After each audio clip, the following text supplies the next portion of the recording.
up, you guys? The Curious Owl here, and today I am doing the Nightmare Before Christmas book tag.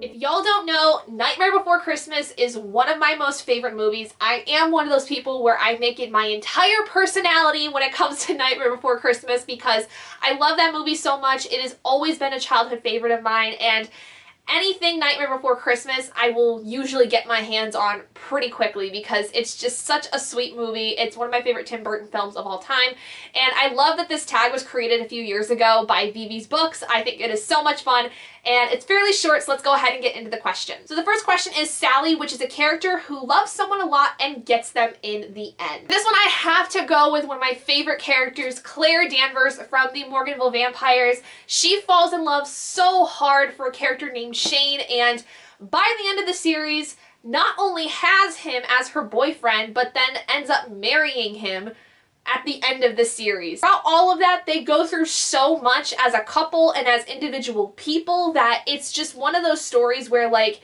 their love is something that is going to last for a long time despite how young they are from the beginning of this and then by the end of it.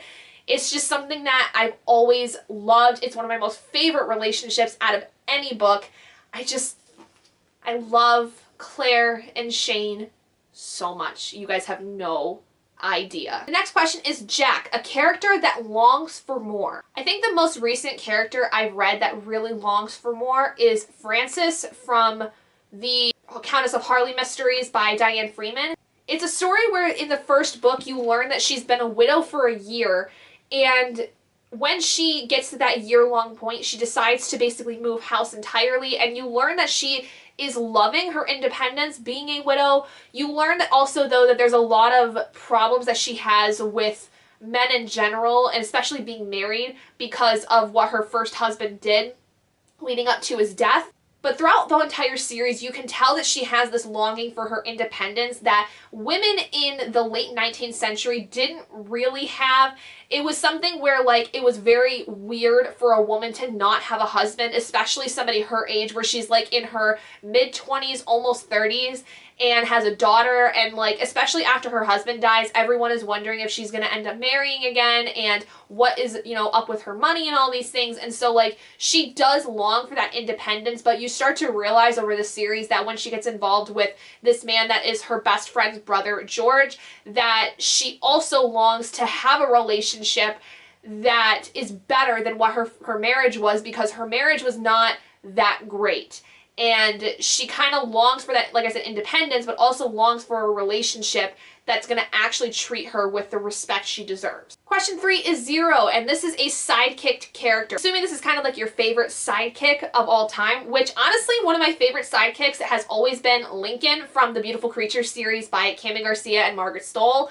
I just adore Link so much. He is so stupidly funny. And, like, he brings a levity to the series, I think, sometimes that Ethan really needs. And it's just, he's always been one of my favorite side characters, even if he makes the dumbest decisions.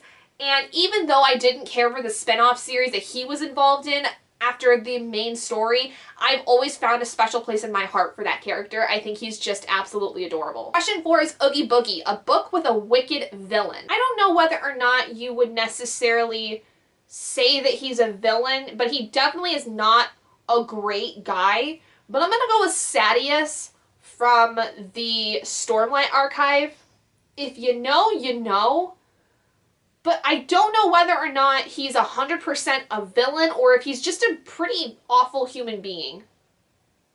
I don't really know, because honestly, this series, I just finished book 2. I'm a little lost, but I at least know that Sadius is not a good guy. Not in the slightest. Question 5 is Halloween Town, a book with a creepy theme. I think for this one I'm gonna go with Tomie by Junji Ito, because the whole idea of a character that, like, not only is a succubus kind of character, but then can multiply and there's literally no way of stopping her, that's kind of creepy.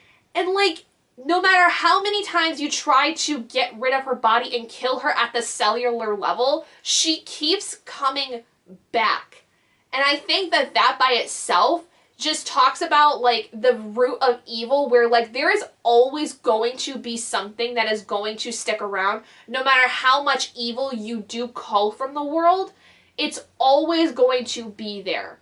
And it is always going to come back, and sometimes with a vengeance. Question 6 is Christmas Town, a book that left you feeling warm and fuzzy. For this one, I have to go with my tried and true, which is The Hating Game by Sally Thorne. This book never fails to make me feel all warm and fuzzy on the inside. This is my comfort reread. I've realized this past year, because I've read it now 3 times, twice alone in the year 2022.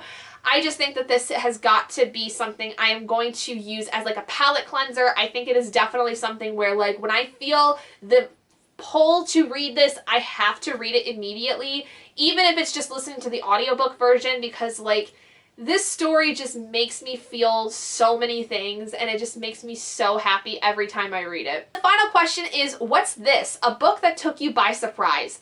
I did not expect Babel to hit me the way that it did. Like, I knew going into this book I was going to be feeling a lot of feelings and probably feel like I wanted to rip R.F. Kuang's like heart out like she did mine, but I still was surprised with how much I just enjoyed the academia part of this book. I think that was what I took away most from this, was not necessarily the blood and the death and the gore and the sadness that came from this book, because all of those things I expected, right? I read The Poppy War. I knew what I was getting into, right?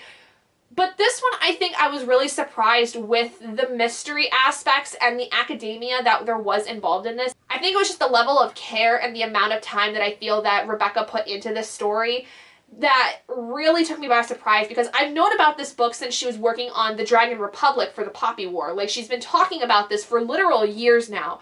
And to see it finally come into fruition and come into this whole story and just the intricacies that she put into this, I think that is, if anything, the most surprising aspect of my reading experience with this.